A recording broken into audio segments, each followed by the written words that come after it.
Ron Howard produced this? Oh, Ron. Oh, Ronnie, why? Why? You're better than this. You're so much better than this. I've had a hard week, folks. A lot of stuff happened, but I gotta tell you, the straw that broke that camel's back is when this thing ended, finally, and then it said, produced by Ron Howard, and you're like, no! For some reason, that hit harder than anything else in this movie. Oh, God. Oh, Ron, why, buddy, why? So, yeah, we're trying it this way again, because a couple people said they liked it. So, you know, we're going to give it a shot. The Dark Tower. Wow. It's bad. It's bad. And the thing about it is, it doesn't even have the decency to be bad in a good way. Like, I can't even say that I'm leaving this movie infuriated by how bad it is, because I think to be infuriating, you really have to put some effort forward. This was just so... Oh my God. This thing was just so cut and pasted from every other, you know, movie out there. There's just so much. There's not one original image, one original thought, one original anything in this film. So here's the funny part. Not so much funny, but just kind of backstory. So I've always been aware of the Dark Tower, kind of in my periphery. Especially because my ex-girlfriend, she was a big fan of it. You know, she loved it, and I kind of got introduced to it. And she told me a little bit about it when we first started dating. And I tried getting into it once. Like, she bought like a graphic novel of it, and I tried reading it, and it was just a little too dense for me. You know, it just felt like there was too much. I'm sure a lot of people kind of feel that way now about Game of Thrones. You know, trying to get into that. Kind of probably feel the same way, that it's a little too dense. But here's the thing, you know, I don't know much about the books. I don't know the story. Again, just very, very little from what I can remember, from what I was told. But I've never read the book, so I can't come at this from a, you know, how did this stand up as an adaptation? I can only come at it from a novice standpoint of how did this stand up as a individual film. And it doesn't stand up as an individual film. And what makes me kind of mad about that is, again, this is a dense world. I mean, this is a book. First of all, we all know Stephen King, one of the most prolific writers, you know, of this generation. I mean, the guy writes like nobody's business. And there's a lot of these Dark Tower books, either ones that he wrote or spin-offs or whatever. There's a huge canvas here. And I think when you're working with a canvas that big and dense and, you know, detailed, I think you need to give the production that level of care. I mean, I think that's why things like Lord of the Rings was a huge success, Harry Potter, and I think that's why Game of Thrones on HBO is a big success, because, you know, the world feels real and they feel unique. Each one of those films or shows, if you go and watch them, they have a feeling to them. They have a look. The costumes, the architecture, the special effects, everything has a look to it that is uniquely its own, that the minute you see it, you go, that's Lord of the Rings, that's Game of Thrones, that's Harry Potter. And I'm using those three as just kind of examples. And I think that's what made those things feel epic and feel bigger. You know? So here you have another dense fantasy universe, and yet when you do the adaptation, nothing in it looks original or new. It all looks like generic stuff. It looks like things I've seen in dozens of YA movies. You know, it look like, just even the location shots look like something you've seen out of the Maze Runner or Hunger Games or Divergent. I mean, it has no look of its own. You know, it has no feel of its own, and I can't understand why, especially in this day and age when every movie studio is looking for their next big franchise or their next big movie universe.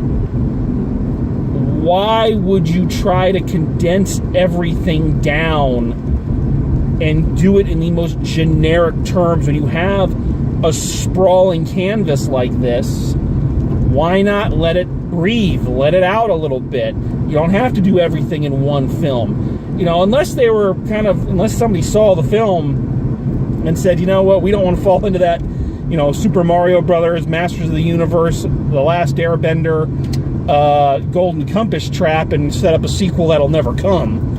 You know, maybe that's kind of the deal, because there weren't a lot of people in that theater. It's Saturday night, and it's a new release, and there ain't a lot of people in that movie theater, so I don't know how well it's doing, and it doesn't deserve to do well, honestly. You know, but you had the room, and one of the problems of this film, aside from being generic, which we'll come back to, is there's so much shit, so many vocabulary words, so many, so much mythology, that you're like, what is happening? What is going on? What is the big glowy ball thing that he's using? How is he a wizard? Are there a lot of wizards around here? What is this? You know, what is going on? You know, what are these monsters? What, you know, and it's like none of it's explained. It's just there, and you're just like, I don't understand. Why not let it out a little bit?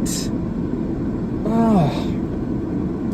And yeah, just so I talked about the locations. Like, there's a set piece in this where Idris Elba as the gunslinger character and obnoxious movie kid number 47 there is, you know, they're in this dark forest and they're going through it, and of course there are monsters in the dark forest, and I swear to God it looks just like the scene from the first Harry Potter movie where they're in the Forbidden Forest. I'm sitting there going, so are we going to leave the Forbidden Forest anytime soon? You know, it's and what makes it worse is that, I mean, everything about this is mediocre in the extreme. And I don't like saying that because Idris Elba I really like. I like him as an actor a lot, but man, he's bland in this. Man, oh man, is he Blandy McBlanderson. How do you make Idris Elba bland and boring? How do you do that? Matthew McConaughey cannot play a villain. Matthew McConaughey cannot play a villain. That's just something that can't happen. He sucks at it. And they try to give him a really good look. And, you know, there's a couple good, you know, mildly interesting visuals when he comes on screen. But, I mean, he's bad. He doesn't have that presence. He doesn't have that evil presence. You know, it's kind of like when Tom Hanks played a villain in Road to Perdition. It just didn't work. For me, at least, because Tom Hanks just doesn't have that presence, that screen presence like that. Obnoxious Movie Kid number 47 is Obnoxious Movie Kid number 47. If you've seen one of these things with the special chosen one child, you've seen them all. He's every single one of them, but none of the good parts of any of them. You know, I don't know if the kid, this is where I feel bad kind of bad-mouthing it, because again, not having read the books or know the world that much. Oh, hey, there's Elizabeth, who I went and saw the movie with. Hello! She's waving. I want to pick the camera up and show you, but I can't. So, Elizabeth, right now, I'm waving at you while I'm recording this. When you watch this, I'm waving at you. Anyway, and she's laughing at me because she knows exactly what I'm doing. She knows exactly what I'm doing here. Anyway, so Obnoxious Movie Kid number 47. Yeah, he's... Again, this is why I don't want to badmouth it too much, because if this kid was in the books and was a centerpiece of the books, okay, then you need it because you're doing an adaptation, and if you're a fan of the story, you're going to come and watch it and go, okay, where's Jake? But I get this weird feeling that he was just inserted in there to be the audience POV character, and if that was the case, then that was a bad choice. We didn't need him. It was a terrible mistake. again, and if it was part of the books, then it was terribly executed. This kid is every misunderstood, outsider who feels like he just doesn't belong, but he knows, because he just has that insight. He knows a little bit more of what's going on, and lo and behold, it turns out he's right. The only good thing about this kid, the only thing I liked about this kid, honestly, is that, so when generic movie kid number 47 goes to school, of course he has standard issue school bully A. Who's, you're a nerd and I don't like you. And in any other movie, that kid would come to the, standard generic movie kid number 47 would just kind of sit there and sulk and be sad about it. Oh, why doesn't anybody like me in my freakishly deformed ways? So the only good thing about this kid is that, no, when generic movie villain, movie bully A, picks on him, generic movie kid number 47 kicks his ass. He beats the shit out of him, and I'm like, all right, good on you, way to go, buddy. That was the only part of the film I actually liked, is because that bully came and you're like, oh, we're doing this bit again, and halfway through his little mocking, just boom, and he got down, and he just, generic movie kid 47 just punched his shit out, and I'm just like, all right, you had me there. And then they lost me almost immediately afterwards, because generic movie kid number 47 has generic family number 25. All right, his perfectly perfect father, who they don't really talk about, nothing about, you just know that he was a firefighter, and his perfectly perfect father died heroically. And of course, generic movie kid number 47 feels bad about this, and generic movie mom number 25 goes and marries generic dick stepdad number 25. And I gotta say this, I have to say this, and I know it happens in real life, but this is one thing about movie stepmoms. Don't you people date these guys before you marry them? Don't you know that these guys are assholes from the dating process? What do you just, my perfectly perfect husband has been dead for 5 minutes, I need to get remarried. You there! And suddenly you're like, oh, he doesn't like my kid. Why would you marry someone who doesn't like your kid? And who your kid clearly doesn't like? Why would you do this? And then try to be sympathetic about it? Why would you do this? It makes no sense. And he's just stereotypical dick stepdad number 25 who doesn't understand the kid and wants him to go get psychiatric help and blah blah blah blah blah blah blah blah. I mean, I'm just sitting there going, don't you vet these people first? Oh, and here's my favorite part. So spoilers. So generic movie family number 25, they get killed by the bad guy, which is actually kind of, as a twist for these things. Normally in one of these films, the villain might take the mom hostage or something, but no, he just outright kills her. So I give them credit for kind of having the balls to go there. I give them this much credit. So then the gunslinger Idris Elba, who is thrust into buddy comedy partnership number 18, where generic movie kid number 47 is just, who is going along with him, and he doesn't like generic movie kid number 47, but over the course of time, they form a bond. You've seen it. So anyway, after, generic movie kid number 47's family is murdered, so Idris Elba takes him out, like, I'm gonna show you how to work through your grief. Gives him a gun. And they do target practice together and recite the gunslinger oath, and that cures his psychological and emotional damage. It's like wow, NRA psychiatric help. I'm sorry your mother is dead. Have a gun. I think NRA members are the only people who could like this movie because guns solve everything. It's like, yay! Now I no longer miss my dead mother because I got a gun. Oh man. So yeah, it was such a generic, such a bland, such a such a weak sauce movie, guys. Why am I seeing so many of these? Is it just me? Am I just unable to be impressed anymore? I don't think it's me. No, it's not me. It's the rest of the world that's wrong. Let's settle that dispute right now. Oh, man. The only upside to this movie is that it had two of my favorite television actors in it, and they weren't in it for very long. Okay, so, let me go back. So, again, talking about things that obviously there's backstory to, but we don't get any of, is that the villains are all these people who are hiding their faces. You know, like they're used, like surgically, they're getting faces implanted on. I guess they're supposed to be monsters or something underneath. We never see who they are. We don't know who any of these villains are. We don't know why they're doing this. What makes them want to do this? Why? What is anybody's motivation? We never know. We don't know. Nobody tells us.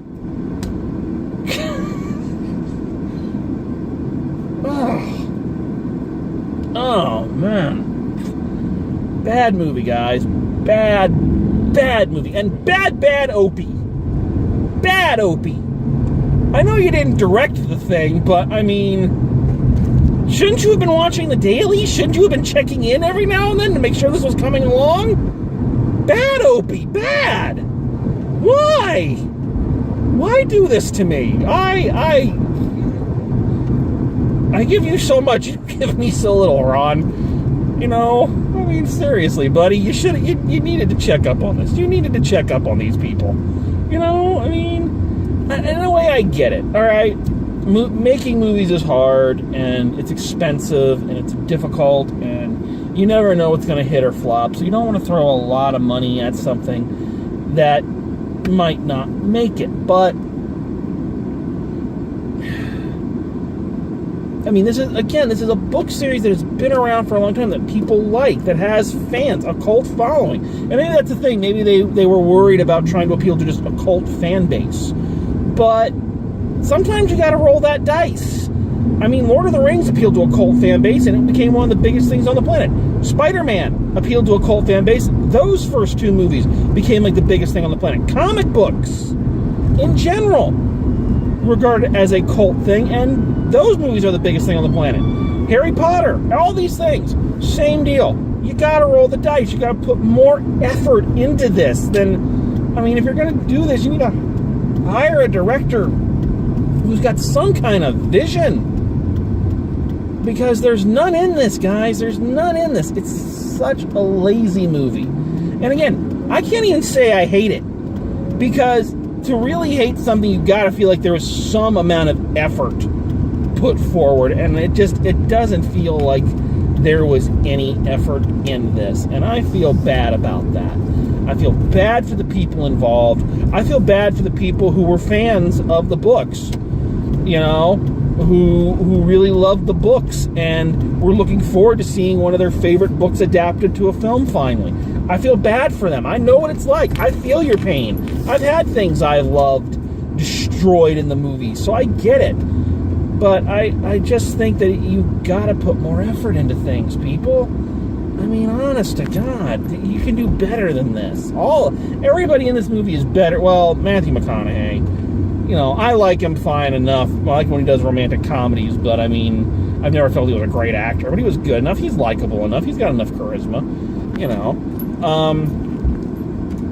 Yeah. And generic movie kid number 47 is generic movie kid number 47. We'll probably never see him again, or he'll become the biggest thing on the planet, one of the two. So yeah, this one was a bit of a bummer, guys. This one, and again, what makes it a bummer is that you can see how it could have been a lot more. It could have been a lot better, and it just, you know, it's so dull. So yeah, so that's how I officially end summer vacation with this piece of flopsome. Because you know the kids. They show up for class on Monday. Here we go, guys. We're starting another school year. Looking forward to it. Going to be better. You know, I mean, I'm getting ready. I mean, look, you can take a look at this here. I'm parked still. I mean, look, let's see this. See all that? Those are course syllabuses just for my intro to theater class. So I haven't even been able to make the copies for my my other classes. So we're entering into now the fall movie season. Hopefully they're going to see some things better than this. Lord, I hope so. So everybody have a great school year. Have a great year. And as always, drive safe, and I'll see you at the movies.